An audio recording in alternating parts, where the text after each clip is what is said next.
বঙ্গ suspense YouTube চ্যানেলে আপনাদের স্বাগত। আজ আপনারা শুনবেন লেখক অবনীন্দ্রনাথ ঠাকুর রচিত রাজকাহিনীর চতুর্থ পর্ব পদ্মিনী।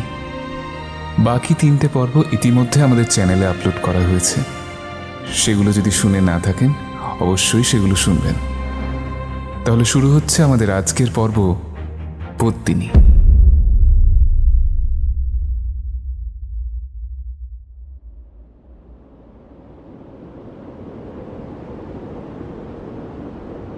বাপ্পাদিত্যের সময় মুসলমানেরা ভারতবর্ষে প্রথম পদার্পণ করেন। তারপর থেকে সূর্যবংশের অনেক রাজা অনেকবার চিতরের সিংহাসনে বসেছেন। রাজ সিংহাসন নিয়ে কত ভাইয়ে ভাইয়ে বিচ্ছেদ, কত মহা যুদ্ধ, কত রক্তপাত, কত অশ্রুপাতি হয়ে গেছে। কিন্তু এত রাজা, এত যুদ্ধ বিগ্রহের মধ্যে কেবল জনকতক রাজার নাম আর গুটি কতক যুদ্ধের কথা সমস্ত রাজপুতের প্রাণে এখনো সোনার অক্ষরে লেখা রয়েছে। তার মধ্যে একজন হলেন মহারাজ খোমান, যিনি 24 বার মুসলমানদের হাত থেকে চিতরকে রক্ষা করেছিলেন, যিনি আরব্য উপন্যাসের সেই বোগদাদের খলিফ হারুন আল রশিদের ছেলে আল মামুনকে চিতরের রাজপ্রাসাদে অনেক দিন বন্দী রেখেছিলেন। আশীর্বাদ করতে হলে এখনো যার নাম করে রাজপুতেরা বলে, খোমান তোমায় রক্ষা করুন। আর একজন রাজা মহারাজ সমর সিংহ, যেমন বীর তেমনি ধার্মিক। তিনি যখন নাগা সন্ন্যাসীর মতো মাথার উপর ঝুঁটি বেঁধে পদ্মবীজের মালা গলায় ভবানীর খাড়া হাতে নিয়ে রাজ সিংহাসনে বসতেন, তখন বোধ হতো যেন সত্যই ভগবান একলিঙ্গের দেওয়ান কৈলাস থেকে পৃথিবীতে রাজত্ব করতে এসেছেন। তখনকার দিল্লীশ্বর চৌহান পৃথ্বীরাজের হাত থেকে শাহাবুদ্দিন ঘোড়ি যখন দিল্লির সিংহাসনের সঙ্গে অর্ধেক ভারতবর্ষ কেড়ে নিতে এসেছিলেন, সেই সময় এই মহারাজ সমর সিংহ 13,000 রাজপুত আর নিজের ছেলে কল্যাণকে নিয়ে অর্ধেক ভারতবর্ষের রাজা পৃথ্বীরাজের পাশে কাগার নদীর তীরে মুসলমানদের সঙ্গে যুদ্ধ করতে গিয়েছিলেন। সেই যুদ্ধই তার শেষ যুদ্ধ।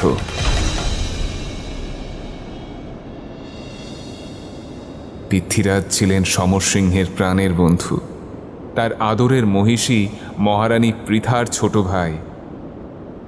দুইজনে বড় ভালোবাসা ছিল।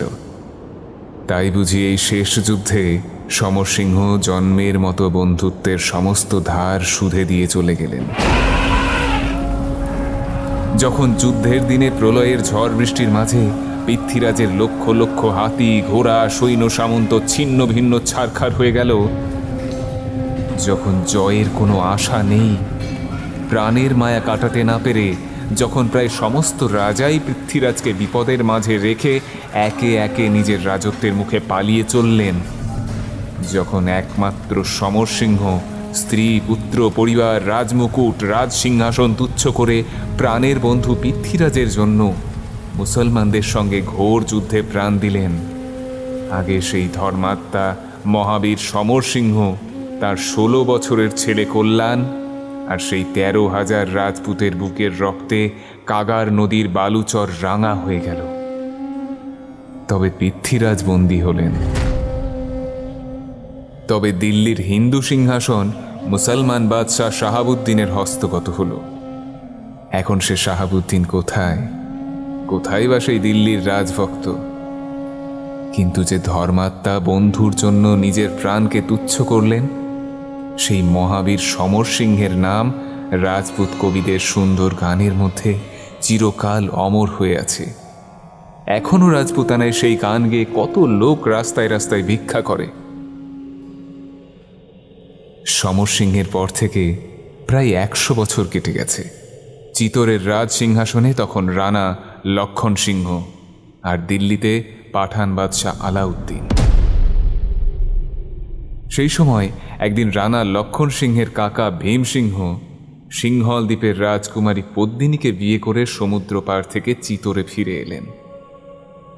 পদ্মের সৌরভ যেমন সমস্ত সরোবর প্রফুল্ল করে ক্রমে দিক দিগন্তে ছড়িয়ে যায়, তেমনি কমলালয়া লক্ষ্মীর সমান সুন্দরী সেই পদ্মমুখী রাজপুত রানী পদ্মিনীর রূপের মহিমা, গুণের গরিমা দিনে দিনে সমস্ত ভারতবর্ষ আমোদ করল। কি দিন দুঃখীর সামান্য কুটির, কি রাজাধিরাজের রাজপ্রাসাদ! এমন সুন্দরী হেন গুণবতী ভূভারতে নেই। এই আশ্চর্য সুন্দরী পদ্মিনীকে নিয়ে ভীমসিংহ যখন চিতোরের একধারে সাদা পাথরে বাঁধানো সরোবরের মধ্যস্থলে রাজ অন্তঃপুরের শীতল কোঠায় সুখে দিন কাটাচ্ছিলেন, সেই সময় একদিন দিল্লিতে তখনকার পাঠান বাদশাহ আলাউদ্দিন খাস মহলের ছাদে গজদন্তের খাটিয়ায় বসে বসন্তের হাওয়া খাচ্ছিলেন। আকাশে চাঁদ উঠেছিল। পাশে শরবতের পেয়ালা হাতে পেয়ারি বেগম বসেছিলেন। পায়ের কাছে বেগমের এক নতুন বাদী সারেঙ্গির সুরে গান গাইছিল। বাদশাহ হঠাৎ বলে উঠলেন, কি ছাই আরবি গজল গাইছো? হিন্দুস্তানের গান গাও, হিন্দুস্তানের গান। তখন পেয়ারি বেগমের নতুন বাদী নতুন করে সারেঙ্গি বেঁধে নতুন সুরে গান গাইতে লাগলো। হিন্দ কি গুলবাগ মেঘ फूल खिला है, हिंद की गुलबाग में एक फूल खिला है। আলাউদ্দিন বলে উঠলেন, আমি হিন্দুস্তানের বাদশাহ। আমি কোনো রাজারও তোয়াক্কা রাখি না, কোনো দেবতাকেও ভয় করি না। প্যারি, আমি কালই সেই পদ্ম ফুল তুলতে যাব।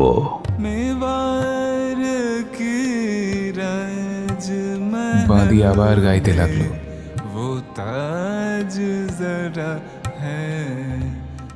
আলাউদ্দিন কিং খাবেরের সিংহাসনে সোজা হয়ে বসলেন।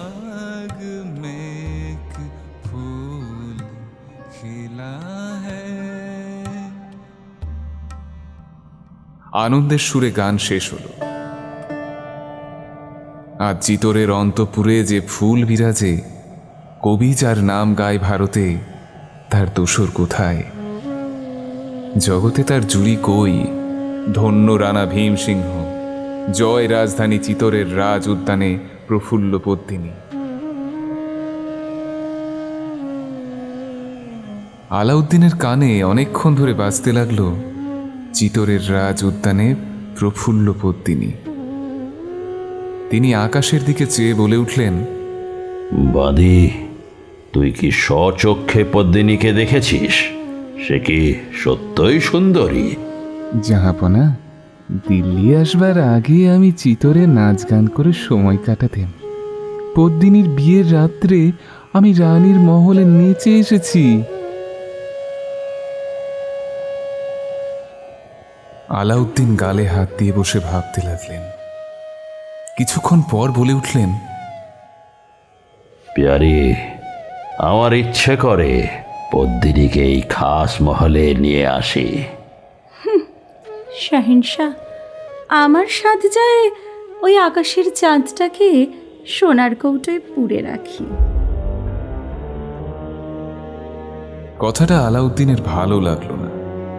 দিল্লির বাদশাহ, যার মুঠোর ভেতর অর্ধেক ভারতবর্ষ, তিনি কি একজন রাজপুত রানীকে ধরে আনতে পারবেন না?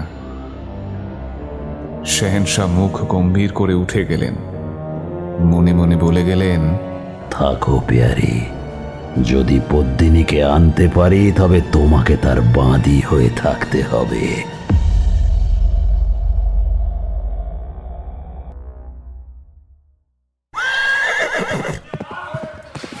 তার পরদিন লক্ষ লক্ষ সেনা নিয়ে আলাউদ্দিন চিতোরের মুখে চলে গেলেন। পাঠান সৈন্য যেদিক দিয়ে গেল, সেই দিক দিয়ে পথের দুই ধারে ধানের ক্ষেত, লোকের বসতি ছাড়খাড় করে যেতে লাগল।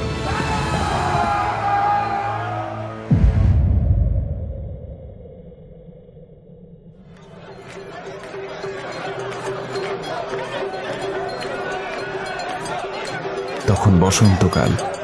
সমস্ত চিতোর জুড়ে দিকে দিকে আনন্দের রোল উঠেছে। হোলি হ্যায়, হোলি হ্যায়, হোলি হ্যায়, হোলি হ্যায়। ঘরে ঘরে আবিরের ছড়াছড়ি, হাসির হো হো আর বাসন্তী রঙের বাহার। সেই ফাগুনে ভরা আনন্দ আর হাসি খেলার মাঝখানে একদিন চিতরে খবর পৌঁছল আলাউদ্দিন আসছেন। ঝড়ের মুখে প্রদীপের মতো চিতরের সমস্ত আনন্দ এক নিমেষে নিভে গেল।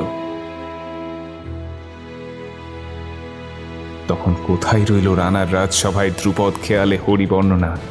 কোথায় রইল রানীদের অন্দরে ফাগুনের হরি মাচাও বলে মিষ্টি সুরে মধুর গান? কোথায় লালে লাল রাস্তায় দলে দলে হাসি তামাশা? কোথায় বা গোপালজির মন্দির থেকে রাগ বসন্তে নবতের সুর? আবিরে গোলাপে লালে লাল চিতরের ঘরে ঘরে অস্ত্রশস্ত্রের ঝনঝনার সঙ্গে আর এক ভয়ঙ্কর খেলার আয়োজন চলতে লাগলো। সে খেলা লোকের প্রাণ নিয়ে খেলা। তাতে বুকের রক্ত, ছুরির ঘা, কামানের গর্জন আর যুদ্ধের খোলা মাঠ। শেষে একদিন পাঠান বাদশার কালো নিশান শকুনির মতো মেবারের মরুভূমির উপর দেখা দিলে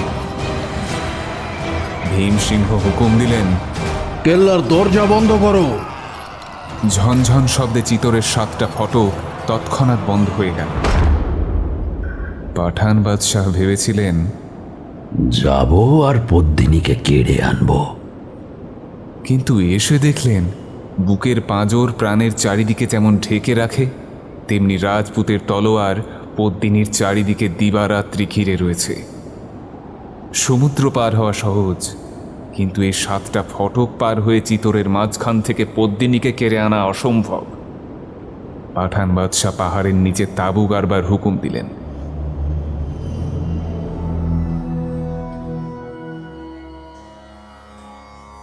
সেদিন গভীর রাত্রে যুদ্ধের সমস্ত আয়োজন শেষ করে রানা ভীমসিংহ পদ্মিনীর কাছে এসে বললেন, পদ্মিনী, তুমি কি সমুদ্র দেখতে চাও?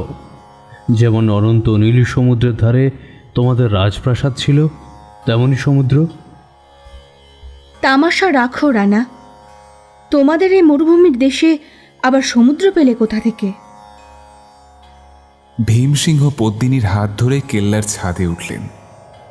অন্ধকার আকাশ, চন্দ্র নেই, তারা নেই।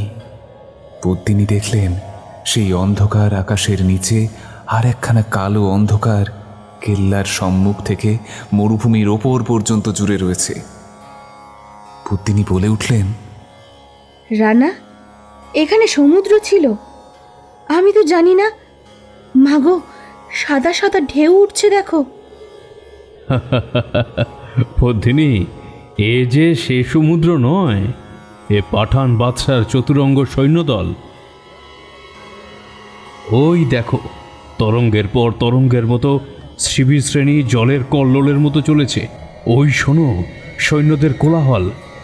আজ আমার মনে হচ্ছে সেই নীল সমুদ্র, যার বুকের মাঝ থেকে আমি একটি সোনার পদ্ম ফুলের মতো তোমায় ছেড়ে এনেছি, সে সমুদ্র যেন আজ এই চতুরঙ্গিনী মূর্তি ধরে তোমাকে আমার কাছে কেড়ে নিতে এসেছে। কেমন করেছে এই বিপদসাগর পার হব, আমি সেটাই ভাবছি। ভীমসিংহ আরো কিছু বলতে যাচ্ছিলেন, হঠাৎ একটা কালো প্যাঁচা চিৎকার করে মাথার উপর দিয়ে উড়ে গেল। তার প্রকাণ্ড দুখানা কালো ডানার ঠান্ডা বাতাস অন্ধকার ছাদে রানা রানীর মুখের ওপর কার যেন দুখানা ঠান্ডা হাতের মতো বুলিয়ে গেল। পদ্মিনী চমকে উঠে রানার হাত ধরে নেমে গেলেন। সমস্ত রাত ধরে তার মন বলতে লাগলো, এ কি অলক্ষণ!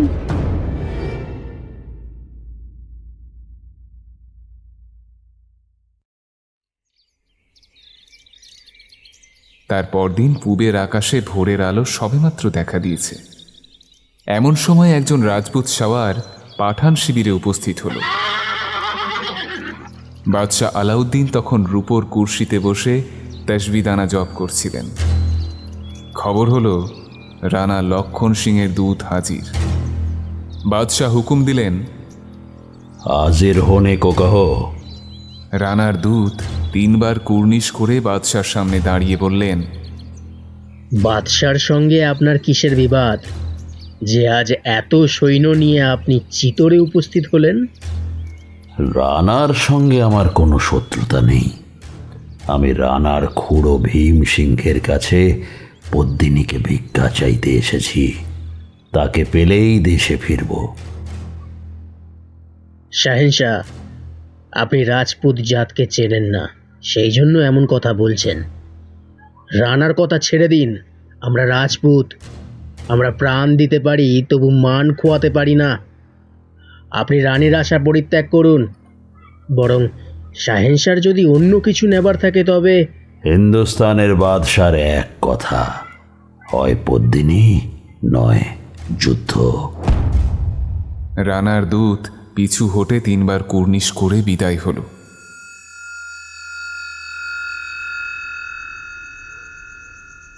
সেই দিন সন্ধ্যাবেলা চিতোরের রাজসভায় সমস্ত রাজপুত সর্দার একত্র হলেন। কি করে চিতোরকে মুসলমানের হাত থেকে রক্ষা করা যায়? রাজস্থানের রাজমুকুটের সমান চিতোর, রাজপুতদের প্রাণের চেয়ে প্রিয় চিতোর।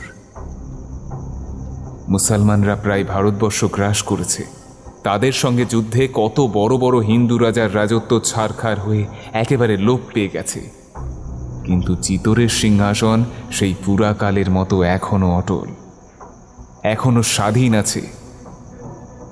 কি করে আজ এই ঘোর বিপদে চিতোরের উদ্ধার করা যায়? অনেকক্ষণ ধরে অনেক পরামর্শ, তর্ক বিতর্ক চলল। শেষে রানা ভীম সিংহ বলে উঠলেন, বেশ, পদ্মিনীর জন্যই যখন চিতোরের এই সর্বনাশ উপস্থিত, তখন না হয় পদ্মিনীকেই পাঠানের হাতে দেওয়া যাক। আমার তাতে কোনো দুঃখ নেই। চিতোর আগে না পদ্মিনী আগে? কথাটা বলে ভীমসিংহ একবার রাজসভার এক পারে, যেখানে শ্বেত পাথরের জালির পেছনে চিতোরের রানীরা বসেছিলেন, সেই দিকে চেয়ে দেখলেন। তারপর সিংহাসনের দিকে ফিরে বললেন, মহারানা কি বলেন? লক্ষণ সিংহ বললেন, যদি সমস্ত সর্দারের তাই মত হয় তবে তাই করা কর্তব্য। তখন সেই রাজভক্ত রাজপুত সর্দারের প্রধান রাজসভায় উঠে দাঁড়িয়ে বললেন, রানার বিপদ আমাদের বিপদ, রানার অপমান আমাদের অপমান। পদ্মিনী শুধু ভীম সিংহের নন, তিনি আমাদের রানীও বটে। কেমন করে আমরা তাকে পাঠানের বেগম হতে পাঠিয়ে দেব? পৃথিবী শুদ্ধ লোক বলবে রাজস্থানে এমন পুরুষ ছিল না যে তারা রানীর হয়ে লড়ে। মহারানা, আমরা প্রস্তুত, হুকুম হলে যুদ্ধে যাই। আপাতত যুদ্ধের প্রয়োজন নেই। সাবধানে কেল্লার দরজা বন্ধ রাখো। আলাউদ্দিন যতদিন পারে চিতোর ঘিরে বসে থাকুন। সভাস্থলে ধন্য ধন্য পড়ে গেল। চারিদিকে চিতোরের সমস্ত সামন্ত সর্দার তলোয়ার খুলে দাঁড়ালেন। সমস্ত রাজসভা একসঙ্গে বলে উঠল, জয় ভীম সিংহের জয়, জয় পদ্মিনীর জয়। রাজসভা ভঙ্গ হল। সেই সময় রাজসভার এক পারে শ্বেতপাথরের জালির আড়াল থেকে সোনার পদ্মফুল লেখা একখানি লাল রুমাল সেই রাজভক্ত সর্দারের মাঝে এসে পড়ল। সর্দারেরা পদ্মিনীর হাতের সেই লাল রুমাল বল্লমের আগায় বেঁধে বলল, জয় রানীর জয়, জয় রানীর জয়। এরপর রাজসভা থেকে সবাই বিদায় হলেন। তারপর দিন কাটতে লাগলো। আলাউদ্দিন লক্ষ লক্ষ সৈন্য নিয়ে চিতোরের কেল্লা ঘিরে বসে রইলেন। বাদশার আশা ছিল যে কেল্লার ভেতর বন্ধ থেকে রাজপুতদের খাবার ফুরিয়ে যাবে, তখন তারা প্রাণের দায়ে পদ্মিনীকে পাঠিয়ে দিয়ে সন্ধি করবে। কিন্তু দিনের পর দিন, মাসের পর মাস, ক্রমে সংবৎসর কেটে গেল, তবু সন্ধির নামগন্ধ নেই। বর্ষা শীত কেটে গিয়ে গ্রীষ্মকাল এসে পড়েছে। পাঠান সৈন্যরা দিল্লিতে ফেরবার জন্য অস্থির হতে লাগলো। এমন গরমের দিনে দিল্লিতে চাঁদনি চকে কত মজা, সেখানে কাফিখানায় কত আমোদ চলছে, আর তারা কিনা এই বর্ষা হিন্দুর মুল্লুকে এসে খোলা মাঠে পড়ে রয়েছে। এখানে না পাওয়া যায় ভালো পান তামাক, না আছে ফুলের বাগিচা, না আছে একটা লোকের মিষ্টি কলা যার গান শুনলে ভুলে থাকা যায়। এখানকার লোকগুলো যেন কেমন কাঠখোট্টা, তাদের গানগুলো তেমনি বেসুরো, পানগুলো তেমনি পুরু, তামাকটাও তেমনি কারুয়া। এই হিন্দুদের মুলুকে আর মন টেকে না। আলাউদ্দিন দেখলেন নিষ্কর্মা বসে থেকে তার সৈন্যরা ক্রমে বিরক্ত হয়ে উঠছেন। তার ইচ্ছা আরও কিছুদিন চিতর ঘিরে বসে থাকেন। যে কোনো উপায়ে হোক সৈন্যদের স্থির রাখতেই হবে।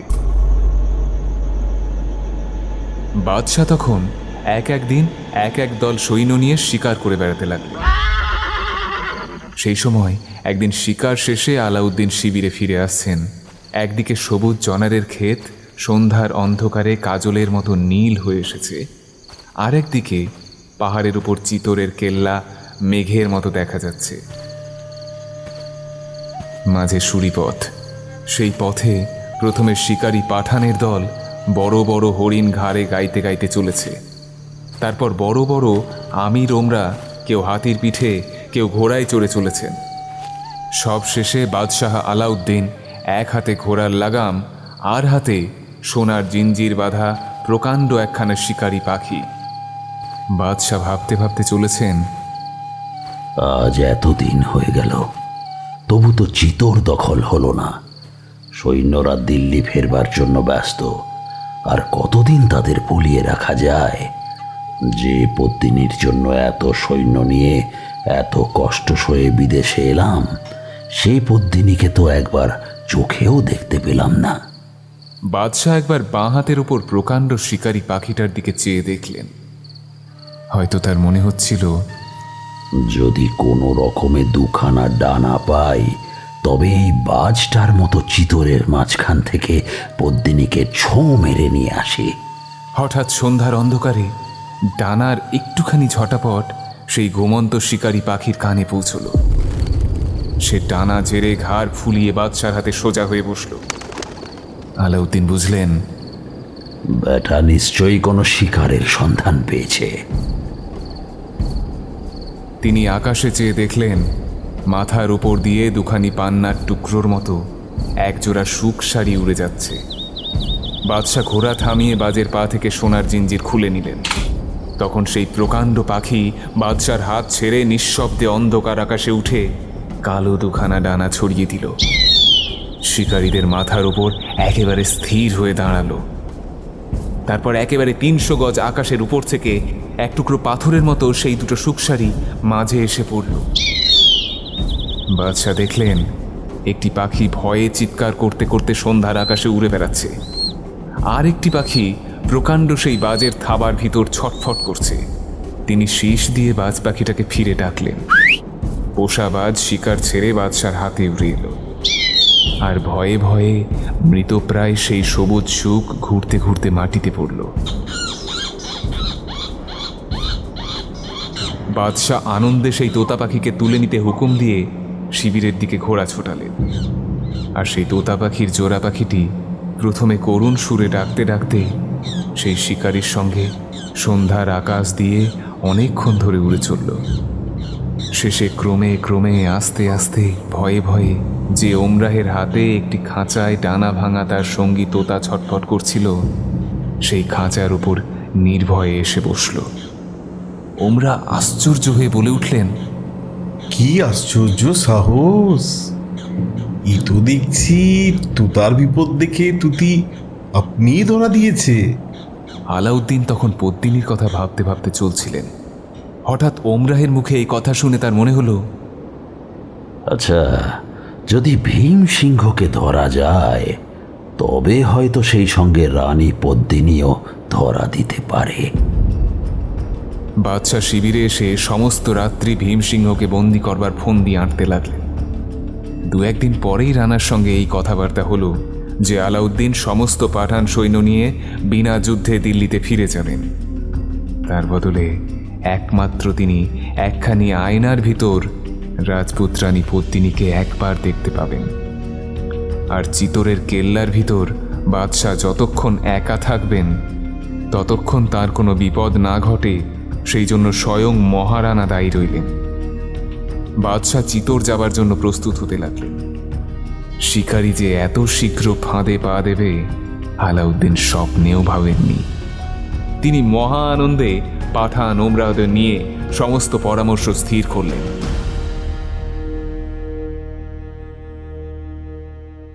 তারপর বৈকালে গোলাপ জলে স্নান করে কিং খাবেরের জামাজোড়া মতির কণ্ঠমালা, হিরে পান্নার শির প্যাঁচ পরে শাহেনশাহ সাদা ঘোড়ার ওপর সোনার রেকাবে পা দিয়ে বসলেন।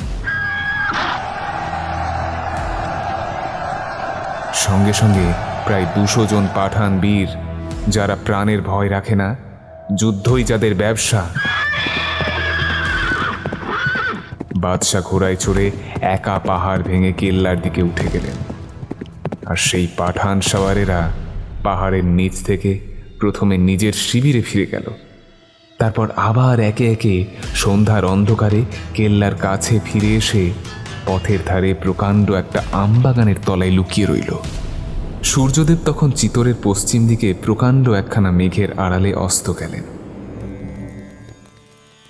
সেই সময় পাঠান বাদশাহ আলাউদ্দিন ভীম সিংয়ের হাত ধরে পদ্মিনীর মহলে শ্বেত পাথরের রাজ দরবারে এসে উপস্থিত হলেন।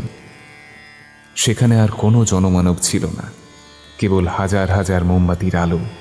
সেই শ্বেত পাথরের রাজমন্দিরে যেন আর একটা নতুন দিনের সৃষ্টি করেছিল। রানা ভীম সেই ঘরে সোনার মসনদে বাদশাকে বসিয়ে তার হাতে এক পেয়ালা শরবত দিয়ে বললেন, শাহেনশাহ, একটু আমিল ইচ্ছা করুন। আলাউদ্দিন সেই আমিলের পেয়ালা হাতে ভাবতে লাগলেন, যদি এতে বিষ থাকে তাহলে তো সর্বনাশ। রাজপুতের মেয়েরা শুনেছি শত্রুর হাতে অপমান হওয়ার ভয় অনেক সময় এই রকম আমিল খেয়ে প্রাণ দিয়েছে। বাদশাহ পেয়ালা হাতে ইতস্তত করতে লাগলেন। রানা ভীম আলাউদ্দিনের মনের ভাব বুঝে একটু হেসে বললেন, শাহেনশাহ, বিষের ভয় করবেন না।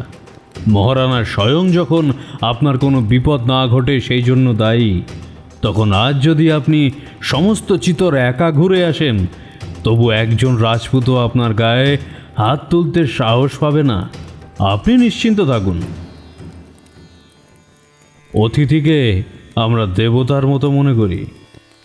আলাউদ্দিন তাড়াতাড়ি বলে উঠলেন, রানা, আমি সেই কথা ভাবছি না। আমি ভাবছিলাম আজ যেমন নির্ভয়ে আমি তোমার উপর বিশ্বাস করছি, তেমনি তুমিও আমাকে বিশ্বাস করতে পারো কিনা। আলাউদ্দিন মুখে এই কথা বললেন বটে, কিন্তু সেই আমিলের পেয়ালায় চুমুক দিতে তার প্রাণ কাঁপতে লাগল। তিনি অল্পে অল্পে সমস্ত আমিলটুকু নিঃশেষ করে অনেকক্ষণ চুপ করে বসে রইলেন। শেষে যখন দেখলেন বিষের জ্বালার বদলে তার শরীর মন বরং আনন্দে উৎফুল্ল হয়ে উঠল, তখন বাদশাহ ভীম সিংয়ের দিকে ফিরে বললেন, তবে আর বিলম্ব কেন? এখন একবার সেই আশ্চর্য সুন্দরী পদ্মিনী রানীকে দেখতে পেলেই খুশি হয়ে বিদায় হই। তখন রানা ভীম আলিপ্রদেশের প্রকাণ্ড একখানা আয়নার সম্মুখ থেকে একটা পর্দা সরিয়ে দিলেন। কাকচক্ষু জলের মতো নির্মল সেই আয়নার ভিতর পদ্মিনীর রূপের ছটা হাজার হাজার বাতির আলো যেন আলোকময় করে প্রকাশ হলো। বাদশাহ দেখতে লাগলেন, সে কি কালো চোখ, সে কি সুটানা ভুরু, পদ্মের মৃণালের মতো কেমন কোমল দুখানি হাত, বাঁকা মল পড়া কি সুন্দর দুখানা রাঙা পা, ধানি রঙের পেশোয়াজে মুক্তোর ফুল, গোলাপি ওড়নায় সোনার পার, পান্নার জুড়ি, নীলার আংটি, হীরের চিক। বাদশাহ আশ্চর্য হয়ে ভাবলেন, ইয়া খোদা, এ কি মানুষ না পরী? আলাউদ্দিন আর স্থির থাকতে পারলেন না। তিনি মসনাদ ছেড়ে সেই প্রকাণ্ড আয়নার ভিতর ছায়া পদ্মিনীকে ধরবার জন্য দুহাত বাড়িয়ে ছুটে চললেন। গ্রহণের রাত্রে রাহু যেমন চাঁদকে গ্রাস করতে চায়। ভীমসিংহ বলে উঠলেন, শাহেনশাহ, পদ্মিনীকে ভুলেও স্পর্শ করবেন না। রানার মনে হলো রাজদরবারের একদিকে বসে সত্যিই তার পুণ্যবতী রানী পদ্মিনী যেন পাঠানের হাতে অপমান হবার ভয়ে কাঁপছে। রাগে রানার দুই চক্ষু রক্তবর্ণ হয়ে উঠল। তিনি সেই ঘরের মাঝখানে দাঁড়িয়ে সোনার একখানা পেয়ালা সেই আয়নার ঠিক মাঝখানে সজোরে ছুঁড়ে মারলেন। ঝনঝন শব্দে 7 হাত উঁচু চমৎকার সেই আয়না চুরমার হয়ে ভেঙে পড়ল। আলাউদ্দিন চমকে উঠে 3 পা পিছিয়ে দাঁড়ালেন। তিনি মনে বুঝলেন, না না, পাগলের মতো রানীর দিকে ছুটে যাওয়াটা আমার বড়ই গুস্তাখি হয়েছে। এজন্য রানার কাছে ক্ষমা চাওয়া দরকার। বাদশাহ ভীম সিংহের দিকে ফিরে বললেন, রানা, আমার অন্যায় হয়েছে। আমার মহলে এসে যদি কেউ এমন গুস্তাখি করত, তাহলে খুদা কসম আমি তার মাথা কেটে ফেলতে হুকুম করতাম। আমার গুস্তাখি মাফ করবেন। তারপর অনেক তোষামোদ, অনেক অনুনয় বিনয়ে রানাকে সন্তুষ্ট করে গভীর রাত্রে আলাউদ্দিন ভীমসিংহের কাছে বিদায় চাইলেন। পেয়ালার পর পেয়ালা আমিল খেয়ে একেই রানার প্রাণ খুলে গিয়েছিল, তার উপর দিল্লির বাদশাহ তার কাছে যখন ক্ষমা চাইলেন, তখন তার মন একেবারে গলে গেল। রানা আদর করে নতুন বন্ধু দিল্লির বাদশাকে কেল্লার বাইরে পৌঁছে দিতে চাইলেন। অমাবস্যার রাত্রি, আকাশে শুধু তারার আলো, পৃথিবীতে কালো অন্ধকার, ঘরে ঘরে দরজা বন্ধ। সমস্ত দিন পরিশ্রমের পর নগরের লোক ঘুমিয়ে আছে। চিতোরের রাজপথে জনমানব নেই। আলাউদ্দিন সেই জনশূন্য রাজপথ দিয়ে ঘোড়ায় চড়ে চলেছেন। সঙ্গে রানা ভীম সিং আর 20 জন রাজপুত সেপাই। আজ রানার মনে বড় আনন্দ। চিতোরের প্রধান শত্রু আলাউদ্দিনের সঙ্গে বন্ধুত্ব হলো। আর কখনো চিতোরকে পাঠানের অত্যাচার সহ্য করতে হবে না।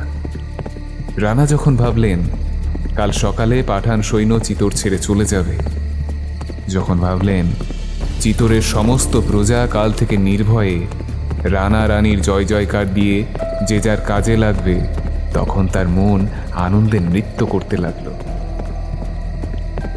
তিনি মহা উল্লাসে বাদশার পাশে পাশে ঘোড়ায় চড়ে কেল্লার ফটক পার হলেন। তখন রাত্রি আরো অন্ধকার হয়েছে। পাহাড়ের গায়ে বড় বড় নিম গাছ কালো কালো দৈত্যের মতো রাস্তার দুধারে সারি বেঁধে দাঁড়িয়ে আছে।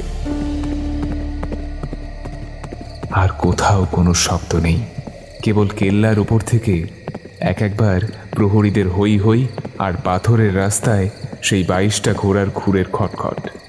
আলাউদ্দিন ভীমসিংহকে নিয়ে কথায় কথায় ক্রমে পাহাড়ের নিচে এলেন। সেখানে একদিকে জনারের ক্ষেত, আরেকদিকে আমবাগান, মাঝে মেঠো রাস্তা। এই রাস্তার দুধারে প্রায় 200 পাঠান আলাউদ্দিনের হুকুম মতো লুকিয়েছিল। ভীমসিংহ যেই সেখানে এলেন, অমনি হঠাৎ করে চারিদিক থেকে পাঠান সৈন্য তাকে ঘিরে ফেলল। তারপর সেই অন্ধকার রাত্রে শত শত শত্রুর মাঝে 20 জন মাত্র রাজপুত তাদের রানাকে উদ্ধার করার জন্য প্রাণপণে যুঝতে লাগলো। কিন্তু বৃথা। বাজ পাখি যেমন ছোঁ মেরে শিকার নিয়ে যায়, তেমনি পাঠান আলাউদ্দিন রাজপুতদের মাঝ থেকে রানা ভীমকে বন্দি করে নিয়ে গেলেন। 20 জনের মধ্যে মাত্র 5 জন রাজপুত চিতোরে ফিরল। প্রতিপদের সন্ধ্যাবেলায় সমস্ত চিতোরে রাষ্ট্র হল ভীম সিংহ বন্দী হয়েছেন। পদ্মিনীকে না দিয়ে তার মুক্তি নেই। আলাউদ্দিন যখন শিবিরে পৌঁছলেন, তখন রাত্রি 2:30 প্রহর। তিনি ভীম সিংহকে সাবধানে বন্ধ রাখতে হুকুম দিয়ে নিজের কানাতে বিশ্রাম করতে চলে গেলেন। আজ তার দৃঢ় বিশ্বাস হলো যে রানা যখন ধরা পড়েছেন, তখন পদ্মিনী আর কোথায় যায়। শুনেছি হিন্দুর মেয়ে শহরের জন্য প্রাণ দিতে পারে। বাদশার বেগম হতে কি রাজি হবে না? পদ্মিনীকে না পেলে রানাকে কিছুতেই ছাড়া হবে না।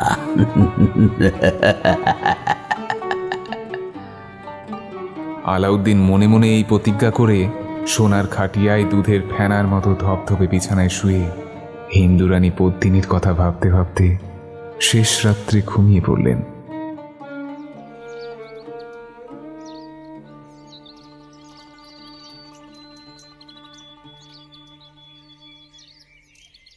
সকাল হলে বাদশাহ মনে মনে ভাবলেন, এইবার পদ্মিনী আসছেন।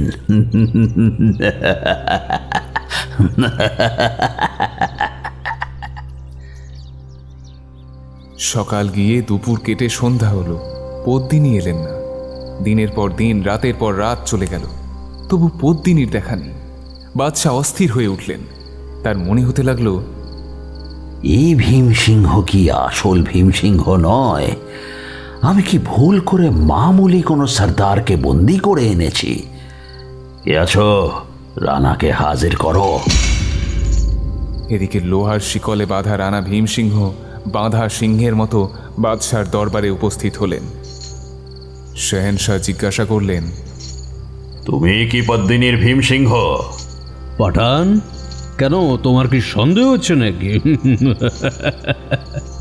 যদি তুমি সত্যই ভীমসিংহ, তবে তোমাকে উদ্ধার করবার জন্য রাজপুতদের কোনোই চেষ্টা দেখছি না। যে মূর্খ নিজের বুদ্ধির দোষে মিথ্যাবাদী পাঠানের হাতে বন্দী হয়েছে, তার সঙ্গে চিতোরের মহারানা বোধহয় কোনো সম্বন্ধ রাখতে চান না।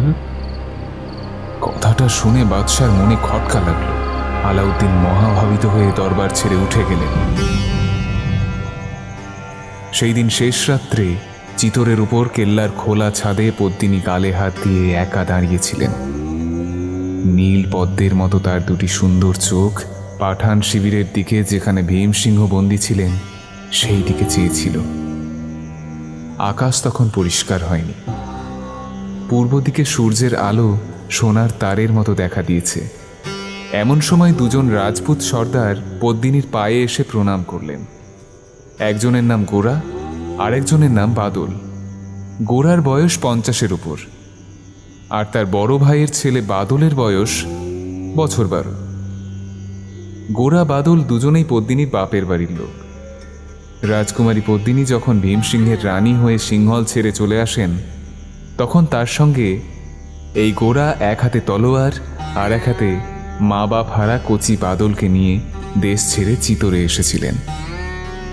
পদ্মিনী জিজ্ঞাসা করলেন, মহারানা কি আমার কথা মতো কাজ করতে রাজি হয়েছেন? তারই হুকুমে রানীজিকে পাঠান শিবিরে পাঠাবার বন্দোবস্ত করার জন্য এখনই বাদশার সঙ্গে দেখা করতে চলেছি। পদ্মিনী একটু রহস্যের হাসি হেসে বললেন, যাও, বাদশাকে বলো আমার জন্য যেন দিল্লিতে একটা নতুন মহল বানিয়ে রাখেন। গোরা বাদল বিদায় নিলেন।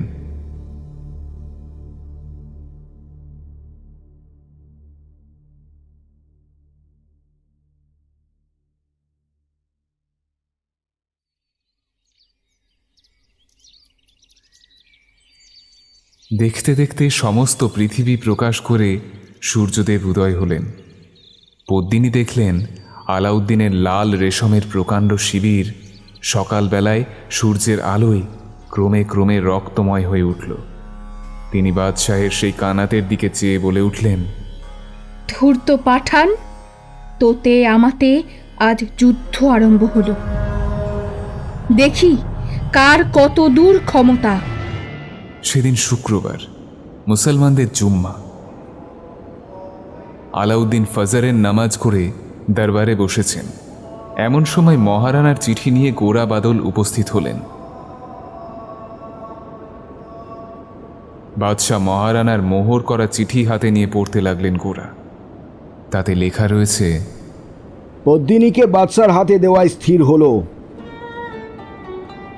তার বদলে রানা ভীমসিংহের মুক্তি চাই, আর রাজরানী পদ্মিনী সামান্য স্ত্রীলোকের মতো দিল্লি যেতে পারে না। তার প্রিয় সখীরাও যাতে পদ্মিনীর সঙ্গে চিরদিন তার সেবা করতে পারেন, বাদশাহ যেন সে বন্দোবস্ত করেন। তাছাড়া চিতোরের রানী পদ্মিনীকে শেহেনশাহর শিবিরে পৌঁছে দেওয়ার জন্যে যেসব বড় বড় ঘরের রাজপুতনী যাবেন, তাদের যাতে কোনো অসম্মান না হয়, সেই জন্য বাদশাহ তার সমস্ত সৈন্য কেল্লার সামনে থেকে কিছু দূরে সরিয়ে রাখবেন। শেষে মহারানার ইচ্ছা যে এরপর থেকে আলাউদ্দিন যেন আর তার সঙ্গে কোনো শত্রুতা না করেন। চিঠির বক্তব্য শুনে বাদশার মন আনন্দে নৃত্য করতে লাগল। তিনি হাসি মুখে গোরা বাদলের দিকে ফিরে বললেন, বহুত খুব, বহুত খুব। আমি আজ রাত্রের মধ্যেই সমস্ত ফৌজ কেল্লার সামনে থেকে উঠিয়ে নেব। রানীর আসবার কোনোই বাধা হবে না। তোমরা মহারানাকে জানাও তার সকল কথাতেই আমি রাজি হলেম। গোরা বাদল বিদায় হলেন। বাদশাহ কেল্লার সামনে থেকে সৈন্য উঠিয়ে নিতে হুকুম দিলেন।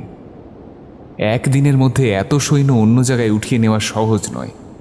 বাদশাহ বললেন, তাম্বুকানাথ, গোলাগুলি, অস্ত্রশস্ত্র, আসবাবপত্র যেখানকার সেইখানেই থাক। কেবল সিপাহীরা নিজের ঘোড়া নিয়ে একদিনের মতো অন্য কোথাও আশ্রয় নিক। এই সকল আয়োজনে প্রায় সমস্ত রাত কেটে গেল। পরদিন সূর্যোদয়ের সঙ্গে সঙ্গে চিতোরের প্রধান ফটক রামপালের উপর কর্কর শব্দে নাকাড়া বাজতে লাগল। বাদশাহ দেখলেন চিতোরের 7টা ফটক একে একে পার হয়ে চার চার বেহারার কাঁধে প্রায় 700 ডুলি তার শিবিরের দিকে এগিয়ে আসছে। মাঝে রানী পদ্মিনীর চীনা পাত মোড়া সোনার চতুর্দোল, তার এক পাশে 50 বৎসরের সর্দার গোরা, আর এক পাশে 12 বৎসরের বালক বাদল। দুজনেই ঘোড়ায় চড়ে। পদ্মিনী আর তার সহচরীদের থাকবার জন্য বাদশাহ প্রায় 8 ক্রোশ কানাত ফেলেছিলেন। একে একে যখন 700 পালকি কানাতের ভিতর পৌঁছল, তখন গোরা বাদশার হুজুরে খবর জানালেন, শাহেনশাহ, রানীজি উপস্থিত। এখন তিনি একবার ভীমসিংহের সঙ্গে দেখা করতে চান। বাদশাহের বেগম হলে তো আর দুজনে দেখা হবে না। পদ্মিনী যখন রানাকে দেখতে চেয়েছেন তখন আর কথা কি? আমি আধ ঘন্টা সময় দিলেম, তার বেশি রানা যেন পদ্মিনীর কাছে না থাকেন। আলাউদ্দিন একলা বসে দেখতে লাগলেন 1-2 করে প্রায় 700 পালকি কানাতের ভিতর থেকে বেরিয়ে চিতোরের মুখে চলে গেল।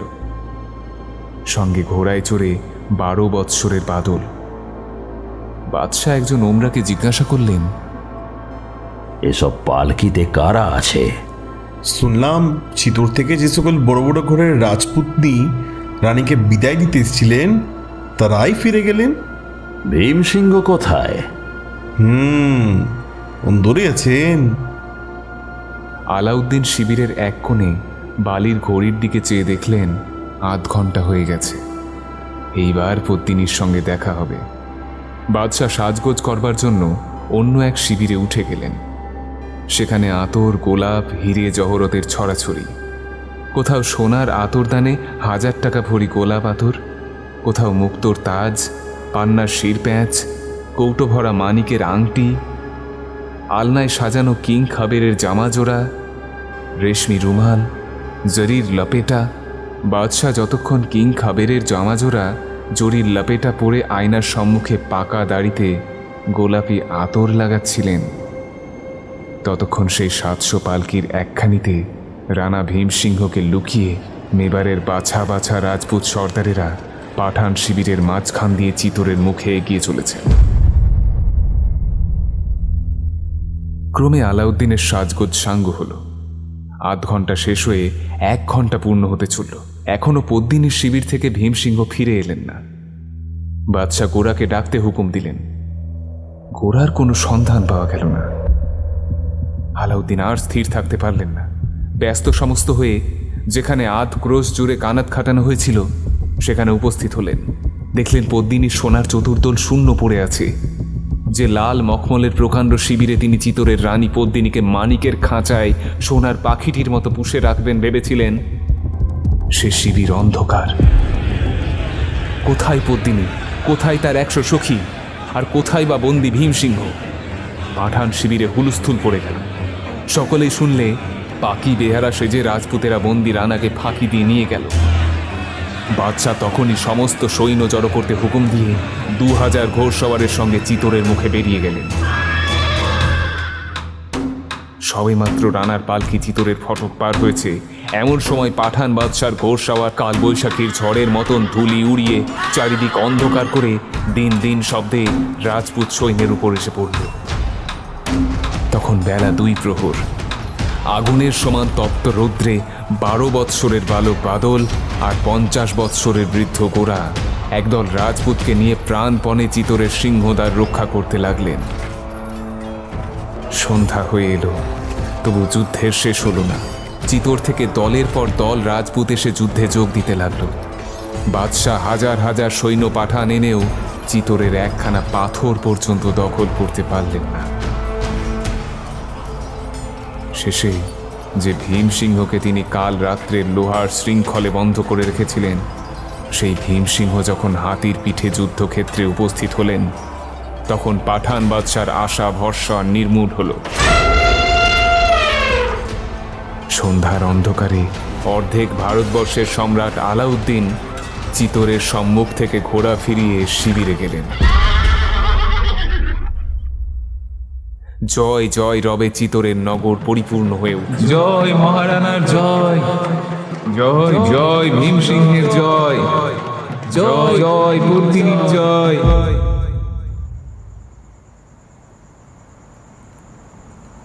সেদিন গভীর রাত্রে যুদ্ধ শেষে রানা ভীমসিংহ যখন পদ্মিনীর শয়ন কক্ষে বিশ্রাম করতে এলেন, তখন রানার দুই চক্ষে জল দেখে পদ্মিনী জিজ্ঞাসা করলেন, এই সুখের দিনে চোখে জল কেন?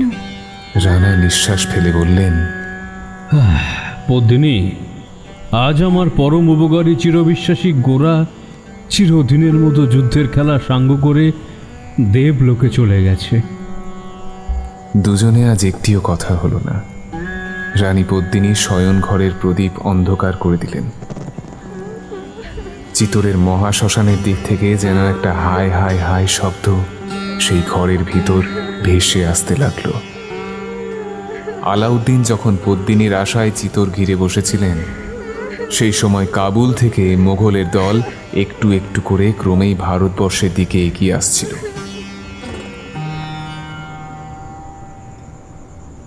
রাজপুতের কাছে হার মেনে বাদশাহ নিজের শিবিরে এসে শুনলেন মোগল বাদশাহ তৈমুরলাং দিল্লি আক্রমণ করতে আসছেন। সেই সঙ্গে দিল্লি থেকে পেয়ারি বেগমের এক পত্র পেলেন। তার এক জায়গায় বেগম লিখেছেন, শাহেনশাহ, আর কেন?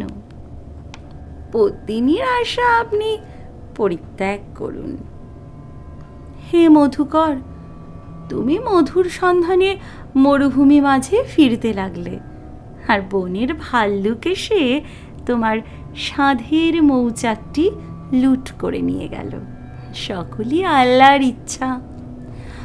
আজ অর্ধেক ভারতবর্ষের রাজা, কাল হয়তো পথের ভিখারি। হায় রে হায়, দিল্লির পেয়ারি বেগমকে এতদিনে বুঝি মুঘল দস্যুর বাদী হতে হয়। বাদশাহ পেয়ারির চিঠি পড়ে স্তম্ভিত হলেন। বিপদ যে এত গুরুতর তিনি তা স্বপ্নেও ভাবেননি। আলাউদ্দিন তৎক্ষণাৎ শিবির উঠাতে হুকুম দিলেন। সেই রাত্রে পাঠান ফৌজের একাংশ রাজস্থান ছেড়ে কাশ্মীরের মুখে চলে গেল।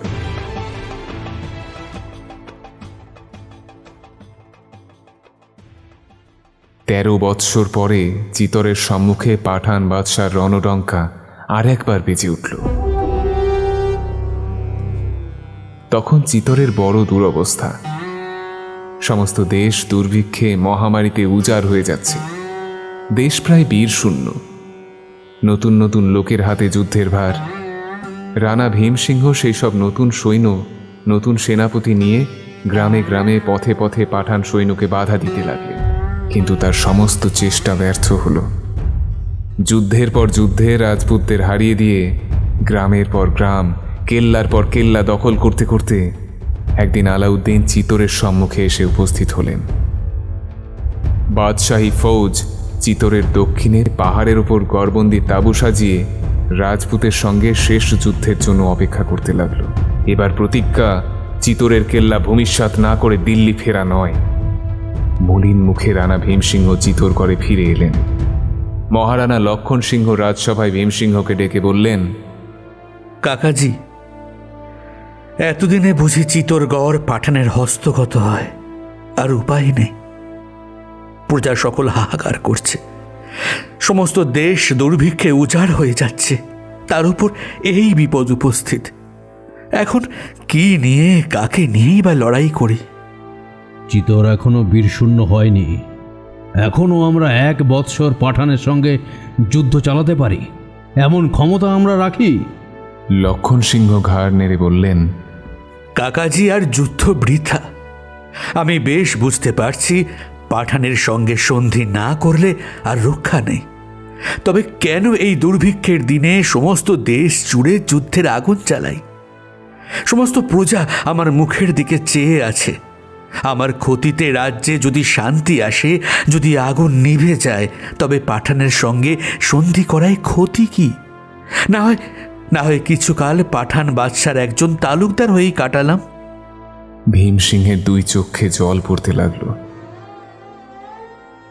তিনি মহারানার দুটি হাত ধরে বললেন, হায় লক্ষ্মণ, মনে বেশ বুঝছি আর উপায় নেই, তবু আমার একটি অনুরোধ আছে। 2 বৎসর বয়সে যখন তোর মা গেলেন, বাপ গেলেন, তখন আমি তোকে ছেলের মতো বুকে টেনে নিয়েছিলাম। সমস্ত বিপদ আপদ, রাজ্যের সমস্ত ভাবনা চিন্তা তোরই হয়ে অকাতরে সহ্য করেছিলাম। আজ আমার একটি অনুরোধ রক্ষা কর বৎস। 7 দিন সময় দে, আমি এই শেষবার চিতর উদ্ধারের চেষ্টা দেখি। এই 7 দিন যেন পাঠানের সঙ্গে সন্ধি না হয়। এই 7 দিনে যেন আমার হুকুম মহারানার হুকুম জেনে সকলে মান্য করে। বেশ। সেই দিন থেকে ভীম সিংহের হুকুম মতো একজন রাজপুত সর্দার পাঠানের সাথে যুদ্ধে যেতে লাগলেন। প্রতিদিন খবর আসতে লাগলো, আজ অমুক রাজকুমার যুদ্ধে প্রাণ দিলেন, আজ অমুক সামন্ত বন্দী হলেন। চিতরের ঘরে ঘরে হাহাকার উঠল। সেই হাহাকার, সেই হাজার হাজার অনাথ শিশু, বিধবার ক্রন্দন পদ্ম সরোবরের মাঝখানে, যেখানে রাজরানী পদ্মিনী শ্বেত পাথরের দেব মন্দিরে পূজায় বসেছিলেন, সেইখানে পৌঁছল। পদ্মিনী দীর্ঘশ্বাস ফেলে পুজো সাঙ্গ করলেন। তাঁর কোমল প্রাণ সেই সব দুঃখী পরিবার, অনাথ শিশুদের জন্য সাড়া দিল। সারা সন্ধ্যা কেবল কাঁদতে লাগলো।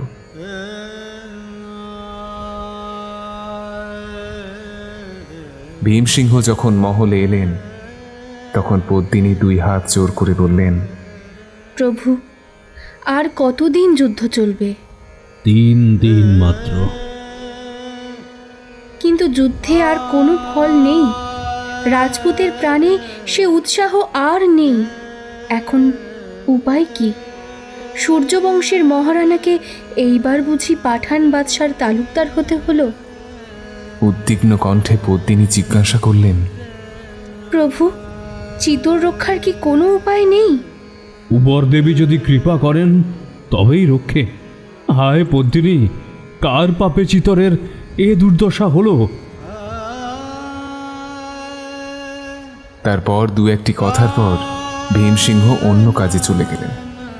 একা ঘরে পদ্মিনীর কানে কেবলই বাজতে লাগলো, হায় পদ্মিনী, কার পাপে আজ চিতরের এই দুর্দশা? অন্ধকারে পদ্মিনী কপালে করাঘাত করে উঠলেন, হায় রে হতভাগিনী পদ্মিনী, তোরই এ পোড়া রূপের জন্য এ সর্বনাশ, তোরই জন্যে এ সর্বনাশ, তোরই জন্যে এ সর্বনাশ। নিঃশব্দ ঘরে প্রতিধ্বনিত হলো, তোরই জন্যে এ সর্বনাশ।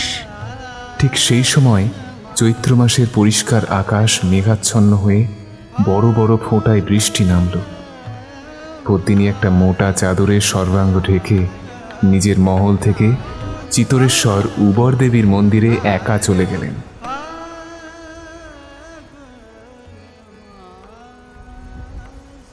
রাত্রি 2 প্রহর। উবর দেবীর মন্দিরের সমস্ত আলো নিভে গেছে, কেবল একটি মাত্র প্রদীপের আলো। সেই আলোয় বসে দেবীর ভৈরবী রাজরানী পদ্মিনীকে বললেন, মহারানী, আমি আবার বলি, তুমি যে কাজ করতে যাচ্ছ তার শেষ হচ্ছে মৃত্যু। দেবীর রত্ন অলংকার একবার অঙ্গে পড়লে আর নিস্তার নেই। 6 মাসের মধ্যে জীবন্ত অবস্থায় জ্বলন্ত আগুনে দগ্ধ হতে হবে। হে মাতাজি, আশীর্বাদ করুন। যে রূপসীর জন্যে রাজস্থানে আজ এ আগুন জ্বলছে, তার সেই পোড়া রূপ যেন জ্বলন্ত আগুনেই ভস্ম হয়। তবে তাই হোক বৎসে, আমি আশীর্বাদ করি। যে চিতরের জন্যে তুমি নিজের প্রাণ তুচ্ছ করলে, সেই চিতরে তোমার নাম চিরদিন যেন অমর থাকে।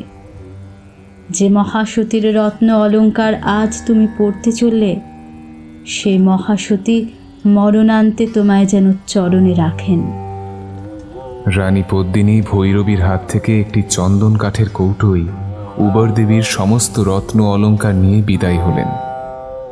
সেদিন রাত্রে প্রায় 2:30 প্রহরে চিতোরের রাজপ্রাসাদে যখন এক রাশ নিস্তব্ধতা, মহারানা নির্জন ঘরে একা ছিলেন।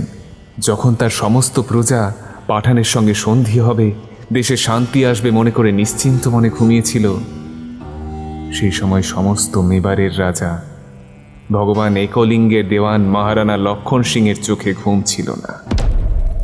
হায় অদৃষ্ট, কাল সন্ধির সঙ্গে সঙ্গে চিতোর ছেড়ে যেতে হবে। এ জীবনে আর হয়তো ফেরা হবে না।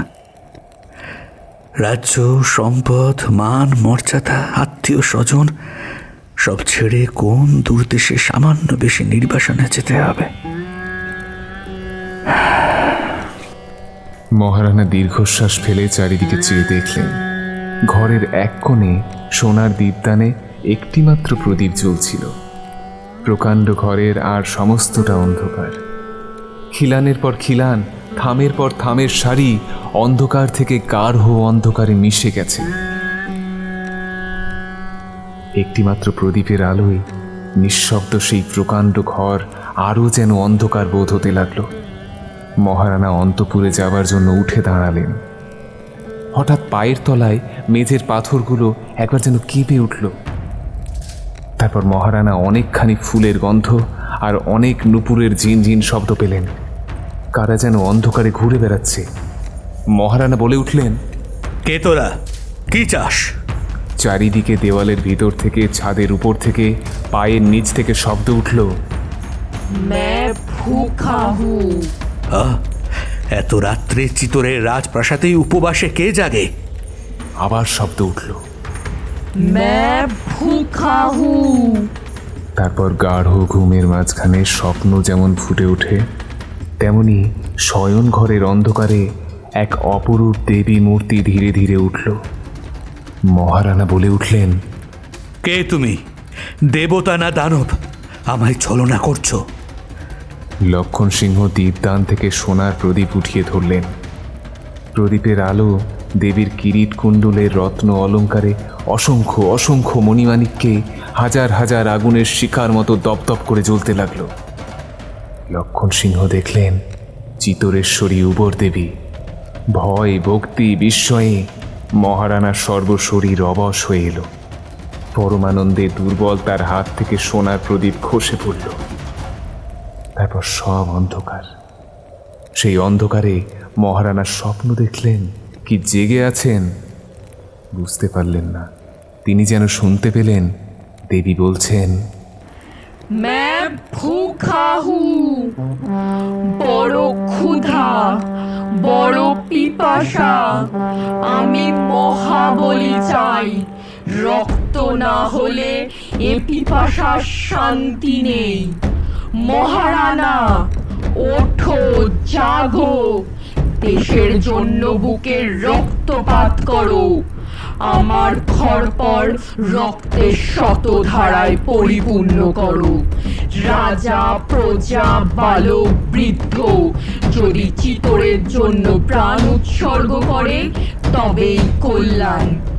না হলে সূর্য বংশের রাজ পরিবার আর কখনো চিতোরের সিংহাসন পাঠানের হাত থেকে ফিরে পাবে না। পর্বতে গুহায় প্রতিধ্বনি যেমন ঘুরতে থাকে, তেমনি সেই প্রকাণ্ড ঘরে দেবীর শেষ কথাগুলো অনেকক্ষণ ধরে গম গম করতে লাগলো। রাত্রি শেষ হয়ে গেল। উষাকালে সোনার আলো আর শীতল বাতাসের মাঝখানে চিতোরেশ্বরী কোথায় অন্তর্ধান হলেন? অনেক দূরে পার্বতী মন্দিরে নাহবতের সুরে ভৈরবী রাগিনীতে মহাদেবীর স্তুতি গান বাজতে লাগল। প্রত্যুষে রাজ দরবারে মহারানা লক্ষণ সিংহ যখন রাত্রের ঘটনা আর দেবীর আদেশ সকলের সম্মুখে প্রকাশ করলেন, তখন সকলে বিস্মিত হলো বটে, কিন্তু অনেকেই সে কথা বিশ্বাস করলে না। যাদের হৃদয়ে বিশ্বাস অটল, ভক্তি অচল ছিল, যারা চিতোরের জন্য প্রাণ দিতে প্রস্তুত, তারা উৎসাহে উন্মত্ত হয়ে উঠল। আর যাদের প্রাণ নিরুৎসাহ, মন দুর্বল, তারা পাঠানের সঙ্গে সন্ধি হলে সুখ স্বচ্ছন্দে দিন কাটাবে ভাবছিল, তারা ম্রিয়মাণ হয়ে পড়ল। কিন্তু সেই রাত্রে মহারানার আদেশে মেবারের ছোট বড় সামন্ত সর্দারেরা যখন দেবীর নিজের মুখের আদেশ শোনার জন্য অন্তঃপুরে সেই ঘরে একত্র হলেন, যখন দ্বীপ্রহরে স্তব্ধ রাজপুরে হাজার হাজার রাজপুত বীরের চোখের সম্মুখে আবার সেই দেবী মূর্তি मैं भूखा हूँ বলে প্রকাশ হলেন, তখন আর কারো মনে কোনো সন্দেহ রইল না। সকলের মন থেকে সমস্ত অবিশ্বাস, সকল দুর্বলতা নিমেষের মধ্যে দূর হলো। আগুনের তেজে অন্ধকার যেমন দূর হয়ে যায়, সকলেই বীরত্বের নেশায় উন্মত্ত হয়ে উঠল। কেবল রানা ভীমসিংহ যেন সেই দেবী মূর্তির ভিতরে পদ্মিনীকে দেখে মনে মনে তোলাপাড়া করতে লাগলেন। এ কি দেবী না পদ্মিনী? পদ্মিনী না দেবী? এ আমি কি দেখছি? তারপর মহাবলীর উদ্যোগ হল। মহারানা লক্ষণ সিংহ তার 12টি রাজপুত্রের মধ্যে সর্বপ্রধান সবচেয়ে বড় রাজকুমার যুবরাজ অরি সিংহের মাথায় চিতরের রাজমুকুট দিয়ে বললেন, হে ভাগ্যবান, দেবীর আদেশ শিরোধার্য করো। পাঠান যুদ্ধে অগ্রসর হও। আজ তুমি সমস্ত মেবারের মহারানা। এই সমস্ত সামন্ত সর্দার তোমারই প্রজা বলে জানবে। আজ থেকে তোমারই হাতে যুদ্ধের ভার। জয় হলে তোমার পুরস্কার ইহলোকে চিতরের রাজ সিংহাসন, আর যুদ্ধে প্রাণ গেলে তার ফল পরলোকে মহাদেবীর অভয় চরণ। মহারানা লক্ষণ সিংহ অরি সিংহকে সিংহাসন ছেড়ে দিয়ে নিচে দাঁড়ালেন। নতুন রানার মাথায় চিতরের কিরিট শোভা পেতে লাগল। চারিদিকে রব উঠল, জয় মহাদেবীর জয়, জয় অরি সিংহের জয়।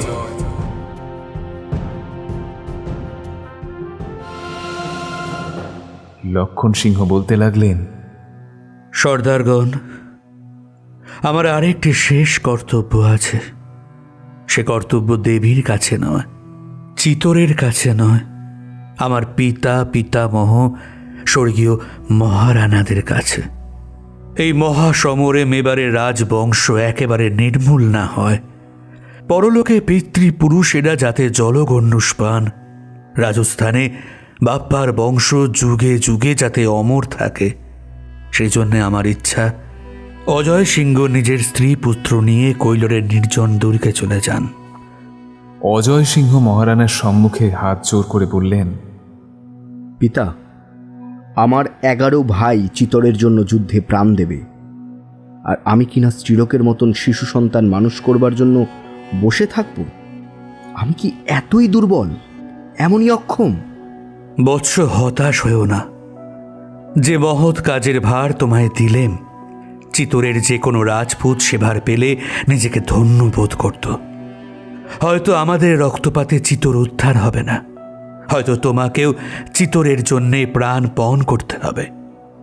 আমরা হয়তো চিতরকে পরাধীন রেখে চলে যাব, আর হয়তো তুমি সূর্যবংশের উপযুক্ত কোনো বীর পুরুষের হাতে রাজ্যভার দিয়ে পরম সুখে পৃথিবী থেকে বিদায় নিতে পারবে। মনে রেখো, চিতরের জন্যে প্রাণ দেবার যে সুখ, চিতর পুনরুদ্ধারের সুখ তার 100 গুণ। লক্ষণ সিংহ নীরব হলেন। জয় জয় শব্দে রাজসভা ভঙ্গ হল। রাজসভা থেকে বিদায় নেবার সময় অরি সিংহ অজয় সিংহকে বলে গেলেন, চিতোর ছেড়ে যাওয়ার আগে আমার সঙ্গে দেখা করে যেও। যাত্রার সমস্ত আয়োজন শেষ করে অজয় সিংহ যখন বড় ভাইয়ের ঘরে গেলেন, তখন অরি সিংহ একখানি চিঠি শেষ করে ছোট ভাইয়ের দিকে ফিরে বললেন, ভাই, আজ আমাদের শেষ দেখা। কাল তুমি একদিকে, আমি আর একদিকে। এই শেষ দিনে তোমায় একটি কাজের ভার দিচ্ছি। অরি সিংহ চামড়ায় মোড়া একটা ছোট থলি আর সেই চিঠিখানি অজয় সিংহের হাতে দিয়ে বললেন, অজয়, এ দুটি যত্ন করে রেখো। যদি আমি যুদ্ধ থেকে ফিরে আসি তবে আবার চেয়ে নেব, নয়তো তুমি খুলে দেখো আমার শেষ ইচ্ছাটা কি। তারপর অজয় সিংহকে আলিঙ্গন করে অরি সিংহ বললেন, চলো ভাই, মায়ের কাছে বিদায় নিয়ে আসি। সেই দিন শেষ রাত্রে যখন রাজ অন্তঃপুর থেকে দুই রাজপুত্র দুই দিকে বিদায় হয়ে গেলেন, তখন 12 বছরের ছেলের মা জননী চিতরেশ্বরী মহারানী দীর্ঘশ্বাস ফেলে মাটির উপর লুটিয়ে পড়লেন। তার সমস্ত শরীর পাষাণের মতো স্থির হয়ে গেল। কেবল সজল দুটি কাতর চোখ সেই দিকে এক দৃষ্টে চেয়ে রইল, যেদিক দিয়ে দুটি রাজকুমার ছেড়ে চলে গেলেন। মহারানা বলতে লাগলেন, প্রিয়ে, স্থির হও, ধৈর্য ধরো, বুক বাঁধো, মহাকালের কঠোর বিধান নত শিরে শান্ত মনে বহন করো। তারপর রণ রণ শব্দে রাজপুতের রাজডঙ্কা দিক বিদিক কাঁপিয়ে বাজতে শুরু করল। যুবরাজ অরি সিংহও যুদ্ধযাত্রা করলেন। সেই দিন থেকে 1 মাস কেটে গেল। পাঠানের বিরুদ্ধে রাজপুতদের সমস্ত চেষ্টা ব্যর্থ হল। একের পর এক 11 জন রাজকুমার যুদ্ধে প্রাণ দিলেন। আর আশা নেই, আর উপায় নেই, কিন্তু তবু রাজপুতের বীর হৃদয় এখনো অটল রইল। চিতরের শেষ 2 বীর লক্ষণ সিংহ আর ভীম সিংহ যুদ্ধের জন্য প্রস্তুত হতে লাগলেন। রানার হুকুমে মেবারের লক্ষ লক্ষ সৈন্য সামন্ত অবশেষে ভীষণ মূর্তি ভগবান এক লিঙ্গের 10,000 দেওয়ানি ফৌজ একত্র হতে লাগল।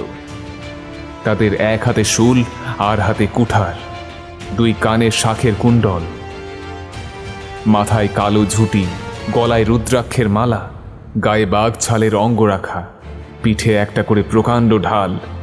তাদের আসবাবের মধ্যে 1 ঘোড়া, 1 কম্বল, 1 লোটা। পৃথিবীতে আপনার বলবার আর কিছুই ছিল না। তারা দেবতাদের মধ্যে একমাত্র একলিঙ্গজির উপাসনা করত। মানুষের মধ্যে কেবলমাত্র মহারানার হুকুম মানত। সমরসিংহ নিজের হাতে এই ফৌজ বানিয়েছিলেন। ছোটখাটো যুদ্ধে এদের কেউ দেখতে পেত না। কেবল মাঝে মাঝে ঘোর দুর্দিনে যখন চারিদিকে শত্রু, চারিদিকে বিপদ ঘনিয়ে আসত, যখন বিধর্মীর হাতে অপমান হবার ভয়ে দেশের যত সুন্দরী কি কুমারী কি বিধবা কি 10 বছরের কচি মেয়ে কি 16 বছরের পূর্ণ যুবতী চিতার আগুনে রূপ যৌবন ছাই করে দিয়ে চিতরেশ্বরীর সম্মুখে জীবনের শেষ ব্রত জওহর ব্রত উদযাপন করত, যখন আর কোনো আশা কোনো উপায় নেই, সেই সময় রাজপুতদের শেষ উৎসাহের মতো দুর্ধর্ষ দুর্দান্ত এই দেওয়ানি ফৌজ চিতরের কেল্লায় দেখা দিল। 70 বৎসর পূর্বে সমরসিংহের বিধবা রানী কর্মদেবী একদিন কুতুবুদ্দিনের হাত থেকে ছেলের রাজ সিংহাসন রক্ষা করবার জন্য মেবারের সমস্ত সৈন্য একত্র করেছিলেন।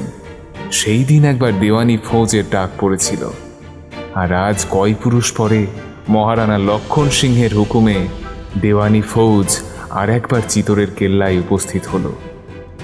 কাল রাত্রি তিথি অমাবস্যা যখন জগৎ সংসার গ্রাস করেছিল, মাথার উপর চন্দ্র সূর্য যখন লুপ্ত হয়েছিল, সেই সময় চিতরের মহাশ্মশানের মধ্যস্থলে চিতরেশ্বরীর মন্দিরে 12,000 রাজপুত সুন্দরীর জওহর ব্রত আরম্ভ হল।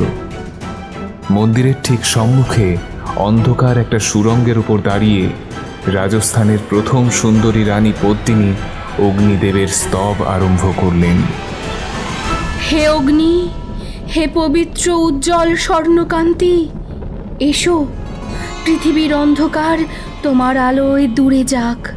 হে অগ্নি, হে মহাতেজ, এসো, তুমি দুর্বলের বল, সবলের সহায়।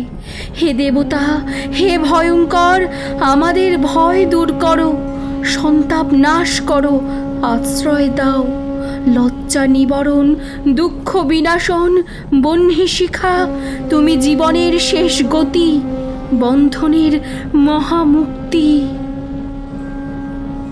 এই বলে পদ্মিনী নীরব হলেন। 12,000 রাজপুতের মেয়ে সেই অগ্নিকুণ্ডের চারিদিকে ঘুরে ঘুরে গাইতে লাগলো, लाजहरणं तापवर्णं लाजहरणं तापवर्णं लाजहरणं तापवर्णं लाजहरणं। হঠাৎ একসময় মহাকল্লোলে চারিদিক পরিপূর্ণ করে হাজার হাজার আগুনের শিখা মহা আনন্দে সেই সুরঙ্গের মুখে ছুটে এলো। প্রচণ্ড আলোয় রাত্রির অন্ধকার টলমল করে উঠল। 12,000 রাজপত্নীর সঙ্গে রানী পদ্মিনী অগ্নিকুণ্ডে ঝাঁপ দিলেন।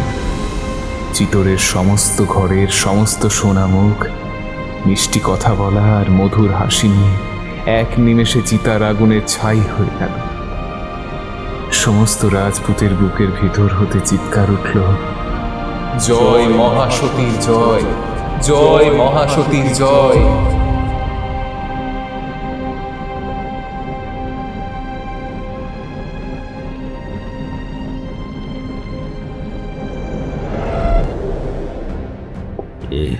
এ কিসের চিৎকার? সেনাপতি, সমস্ত সেনা তৈয়ার করো।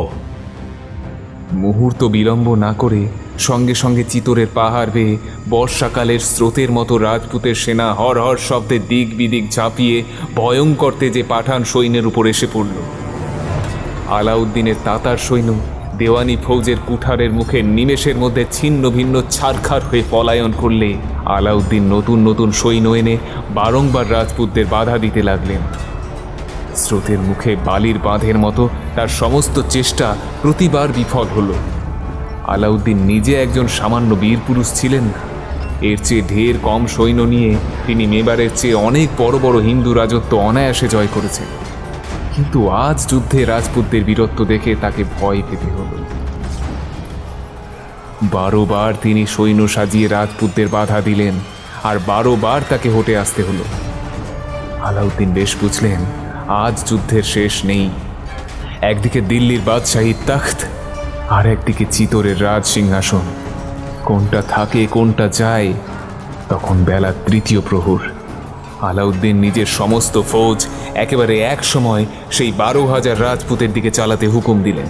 নিমেষের মধ্যে পাঠান বাদশার লক্ষ লক্ষ হাতি ঘোড়া সেপাই সন্ত্রী প্রলয় ঝড়ের মতো ধুলায় ধুলায় চারিদিক অন্ধকার করে দিন দিন শব্দে রাজপুতদের দিকে ছুটে আসতে লাগলো।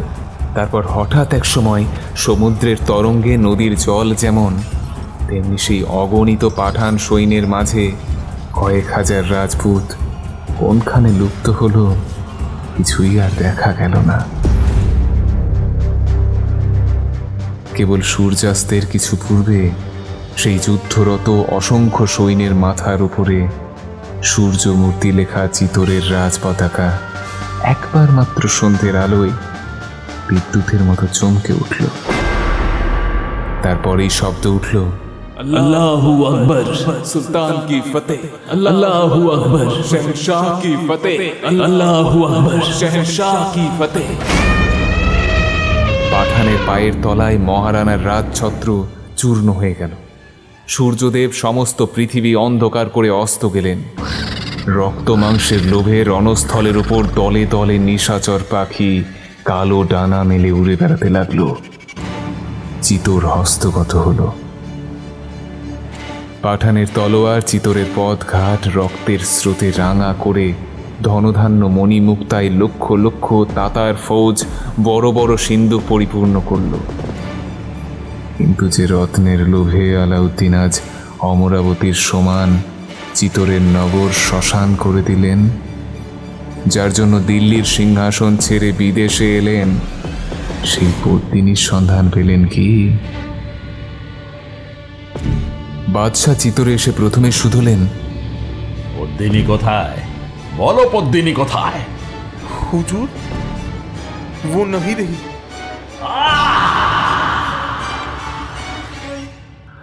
সেই দিন রাতে বাদশার হুকুমে চিতরের ঘর দ্বার মন্দির মঠ ছাই বর্ষ চূর্ণ বিচূর্ণ হয়ে গেল। কেবল প্রকাণ্ড সরোবরের মাঝখানে রানী পদ্মিনীর রাজমন্দির তেমনি নতুন তেমনি অটুট রইল। আলাউদ্দিন সেই রাজমন্দিরে পদ্ম সরোবরের ধারে শ্বেত পাথরের বারান্দায় ঘেরা পদ্মিনীর শয়ন মন্দিরে 3 দিন বিশ্রাম করলেন। তারপর মালদেব নামে একজন রাজপুতের হাতে চিতরের শাসনভার দিয়ে ধীরে ধীরে দিল্লির মুখে চলে গেলেন। পাঠান বাদশার প্রবল প্রতাপ হিন্দুস্তানের এক দিক থেকে আর এক দিকে বিস্তৃত হলো। আর সেই 12,000 সতী লক্ষ্মীর পবিত্র নাম, 12,000 রাজপুত বীরের কীর্তি চিরদিনের জন্য জগৎ সংসারে ধন্য হয়ে রইল। আজও চিতোরের মহাসতীর শ্মশানে পদ্মিনীর সেই চিতাকুণ্ড দেখা যায়। তার ভিতর মানুষ প্রবেশ করতে পারে না। জনশ্রুতি আছে, এক অজগর সাপ দিবারাত্রি সেই গহ্বরের মুখে পাহারা দেয়।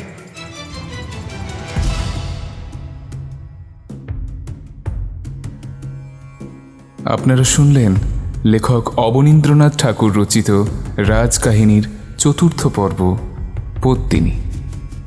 গল্পের সূত্রধার এবং গল্প পাঠে আমি অমিত সরকার।